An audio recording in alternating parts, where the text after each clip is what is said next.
Это лопата. У нас в деревне ей принято копать. Мне сейчас копать ничего не нужно, но это совершенно не повод делать так, как сделали рестораторы на днях. Очень странно кушать с лопаты, знаете ли. Всем привет! Деревенская жизнь продолжается в правильном русле.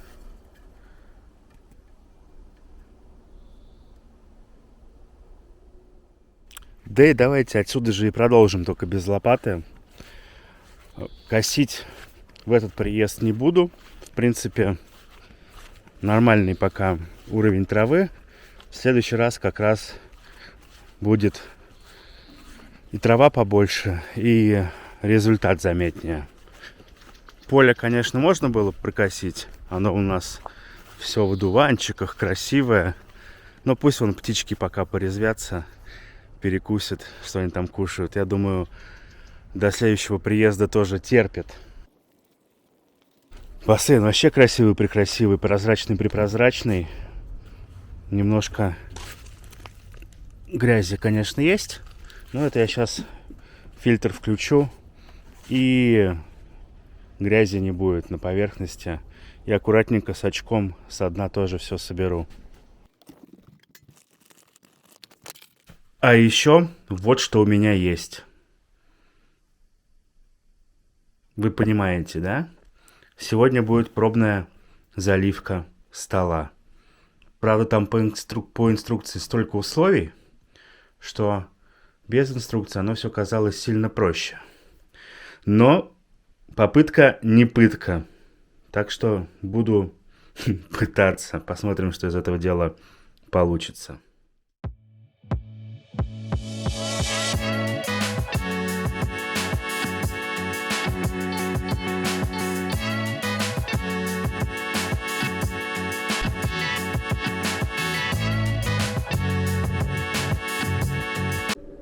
Ну вы только посмотрите на эту красоту, а? Здорово. С бассейном закончил. Вернемся к смоле. Есть ощущение, что этого мало, но это такая первая попытка, первый слой. В целом посмотреть, что из этого получится. В конце концов, ничто не мешает докупить еще и потом сделать слой чуть потолще. Собственно, работа с эпоксидкой это предполагает, что она должна затвердевать постепенно слоями, а не сразу каким-то большим-пребольшим слоем. В общем, первый столик комом, да, надеюсь, что нет, конечно, но как получится. Экспериментирую. Единственное, что меня немножко напрягает, это вот эта вот надпись. Ага, именно вот это вот. В гараже сейчас будет явно прохладнее, в связи с чем надо готовить место для работы в теплом помещении. А теплое помещение это дом. А эпоксидка, она та еще зараза и может растекаться. Ух. Стол. Стол, понятно. Потребуется ведерко для разведения эпоксидки. Что-то, ничего меньшего объемом я не нашел. Ну да ладно. Главное, что не дырявое. Я его сейчас как следует помою. И для первого эксперимента сойдет. Скотч малярный, чтобы избавиться от дырочек. И армированный. Ну, просто для некоего спокойствия. Давайте дальше думать, что с этим делать.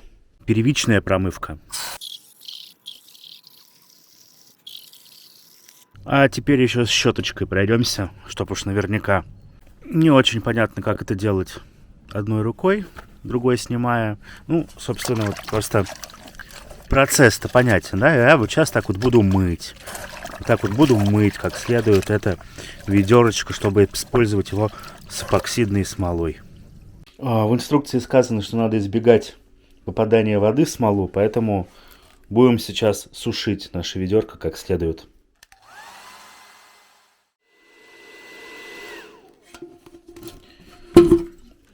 Посушил. Даже здесь все сухо теперь. Вообще прекрасно. Я думаю, небольшие очаги ржавчины не должны испортить все радикально. На мой взгляд. Ну, прилипнет к ним чуть-чуть. Эпоксидки и прилипнет. Следующие заливы будут только лучше. Никаких частиц особо нету. В общем, считаю, что можно попробовать. Тем более другой какой-то идеально чистой специальной тары нету. Как-то об этом я не подумал, ни о каких колбочках специальных. Ну, как есть.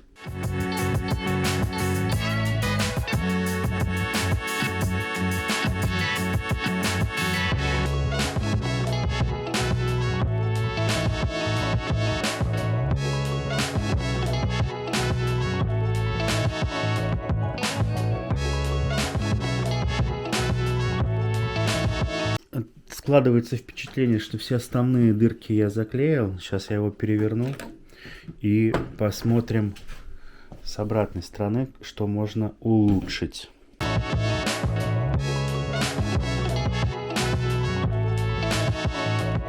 С отверстиями все отлично, и тут обнаружился новый сосед.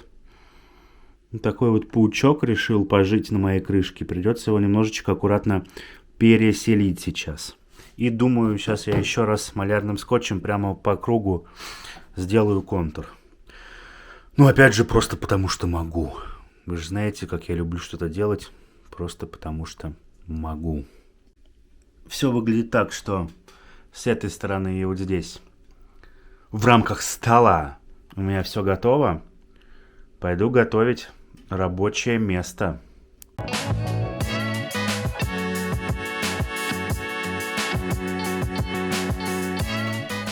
Да, это то самое покрывало для бассейна, которое я думал использовать зимой.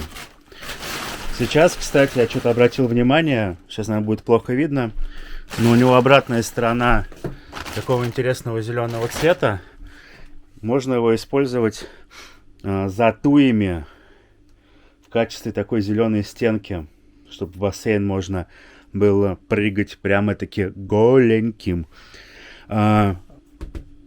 Модные коврики, которые используются сейчас абсолютно везде. Если их шить по форме, их кладут в автомобиле на зиму. Если их резать просто квадратами, их опять же на зиму очень удобно использовать в прихожей. Снег оседает, никуда не улетает. Собственно, если вдруг внезапно эпоксидка решит утечь, она утечет в них. Стоят они недорого, по-моему, рублей там по 250-300, что-то вот в этих диапазонах. Так что, если вдруг какие-то ячейки будут забиты, не так жалко. Ну и по форме они полностью закрывают рабочую поверхность столешницы, так что вниз ничего утечь не должно, но на всякий случай вот сейчас я еще как следует сделаю такую ванну, так скажем, из этого, как правильно назвать, тента укрывного. Собственно, продолжаем подготовку. Далее, надо выставить уровень. Сейчас я этим займусь. В принципе, тут все не так уж плохо на сегодняшний день. Да, он только по одной, я так понимаю, лежит не в уровне. Это я сейчас исправлю. Как-то так выглядит идеальный результат. Все готово. Я себе припас еще из картоночки типа лопатки или скребок, если так хотите, чтобы все это дело разравнивать. Я, правда, не очень понимаю, придется ли это делать или нет. И в целом, как будет из себя выглядеть процесс наполнения смолы. Буду пробовать, слушайте, буду пробовать, пойду делать смолу. По температуре, кстати, как производитель говорит, выставил 25, чтобы уж точно все схватилось, все сделалось. Пошел делать смолу. Ну что же, как говорится, все трюки хотелось бы, чтобы были выполнены профессионалами, но они выполнены тем, кем выполнены.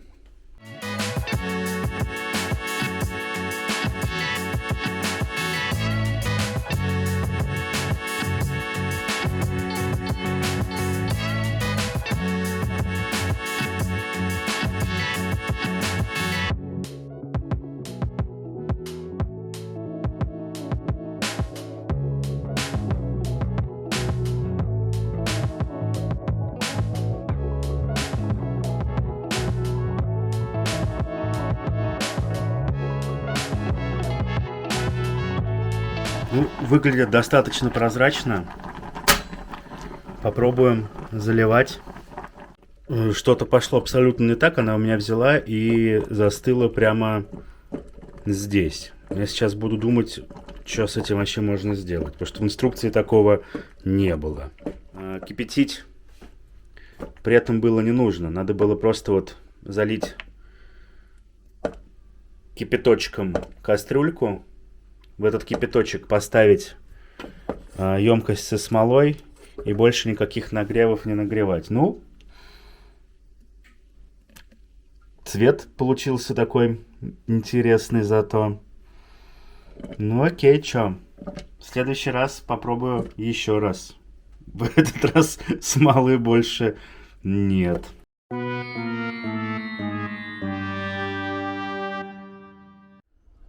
Ладненько. Случается всякое. Главное помнить, что неудача — это лишь возможность начать заново, но уже более мудро и опираясь на свой собственный опыт, сделать все иначе и хорошо. Впрочем, есть и другие объяснения. Не знаю, почему так. Может, потому что ты мудак?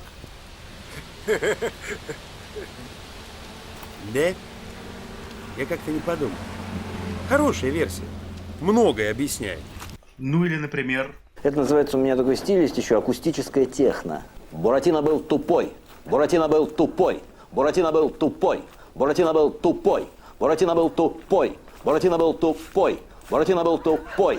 Буратино был тупой. Буратино был тупой. Буратино был тупой. Тупой. Тупой. Тупой. Тупой. Тупой, как дрова. У Коли не задалось с креативом и всякими там эпоксидными смолами да смесями. Займусь огородом.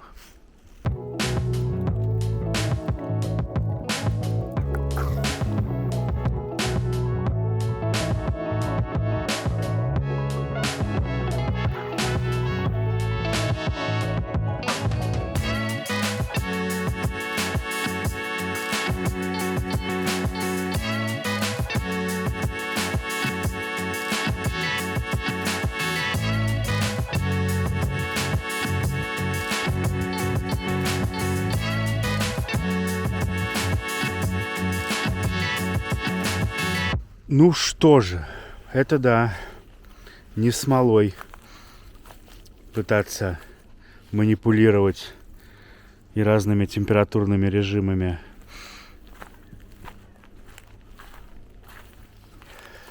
Да будет, так сказать, жизнь, что ли, овощная, но хотя бы какая есть. Так. Бассейн еще разок почищу. А там и к мангалу, наверное, можно будет перебираться. И почищен фильтр в который раз. Надо, наверное, водички долить. Но я сегодня категорически планирую баньку да с окунанием и, признаться, лишних там 4 сантиметра колодезной воды. И это прям такой не жаркий, так скажем, компонент в бассейне будет. Ой. Надо бы не только шланг, конечно, но и вот это вот погружное ведро обновить. Пробовали чинить, но оно прям отломилось при первой попытке эксплуатации. Так вот, в баньку я планирую, поэтому пока что доливать не буду. А долью тогда перед отъездом. Пусть он здесь стоит в одиночестве, полный. Да, химии долью, чтобы он снова был прозрачным и красивым. А теперь реально к мангалу сквозь туи.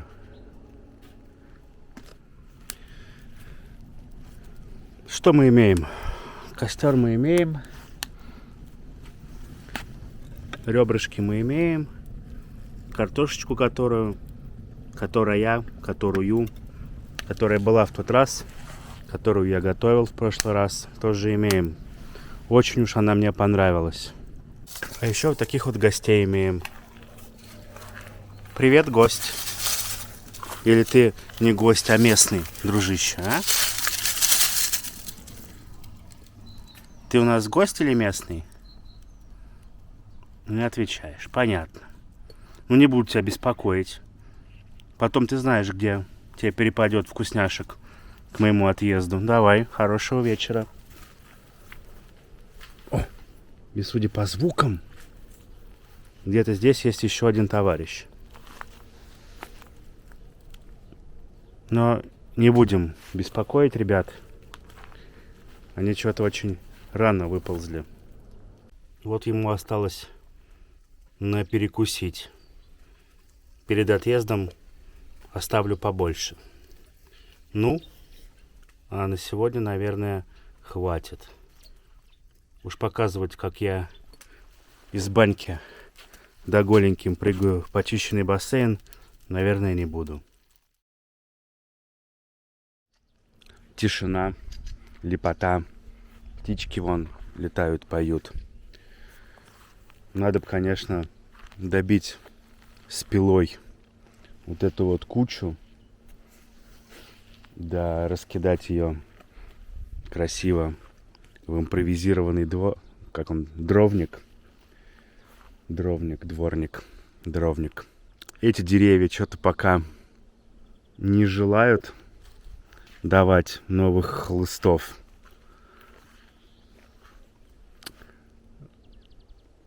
Посмотрим. Аж так, да. Если что, сделаем просто еще один дровник. Почему нет? Ежики, а может быть и не ежики, покушали. Молодцы. Ошибаться могу, но, по-моему, вчера столько одуванчиков здесь не было. Ишь какие. Ну, а тут у нас как всегда. Сейчас почищу фильтр.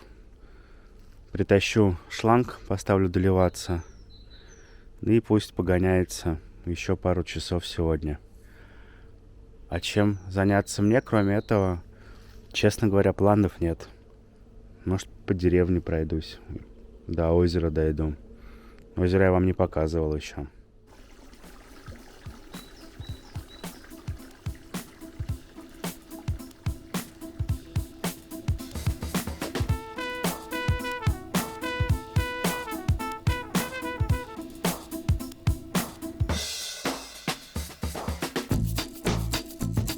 Деревня — это такое место, где работа сама тебя находит, и одновременно с этим работы, которая приносила достаточно средств хотя бы к существованию, нет. Парадокс. А то, что у замечательных работников из замечательных стран руки с жопы, как раз совершенно неудивительно. Пошел за стремянкой.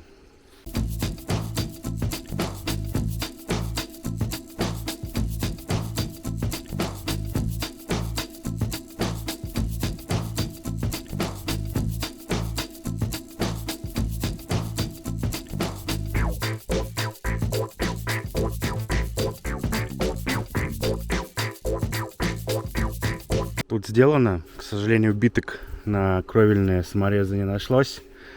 Пришлось пока что все сделать на обычных саморезах. Битки в машине. Следующий приезд на машине надо будет сделать красиво. И не знаю, честно говоря, сейчас прям уж так не очень хочется. Но надо будет залезть и помыть второй этаж. Фасад. Думал, говорил об этом, да. Надо будет как-нибудь собраться, да, сделать. И раз уж лестница все равно из гаража была перемещена на участок, сформулируем эту мысль так, то надо ее вот поднести сюда и немножечко переплести наш электрический шнур. Когда дерево кронировал, я его немножко ослабил. В принципе, нормально, там еще на пару лет хватит. Но раз стремянка есть, то сейчас сделаю совсем по уму.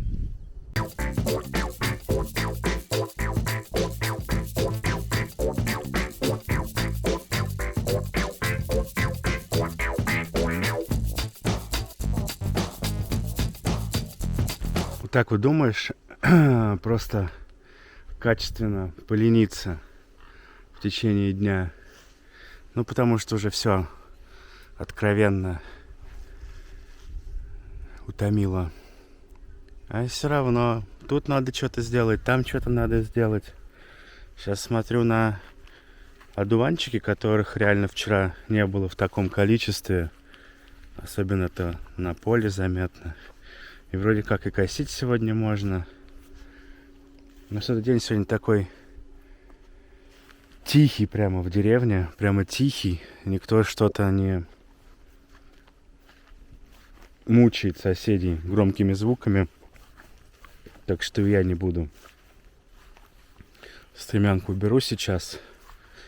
Сделаю себе кофе с каким-нибудь прилегким обедом. Да буду наслаждаться тишиной, да, природой. Что еще остается-то делать, если все остальное как-то не делается и не хочется это все остальное делать.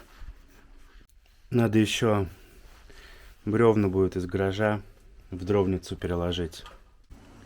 Тем временем у нас тут все засерело. Я бы даже сказал, как-то странно зажелтело. Ветер.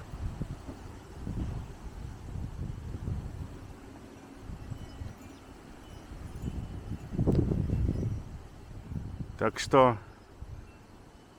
посмотрим, что из этого выйдет.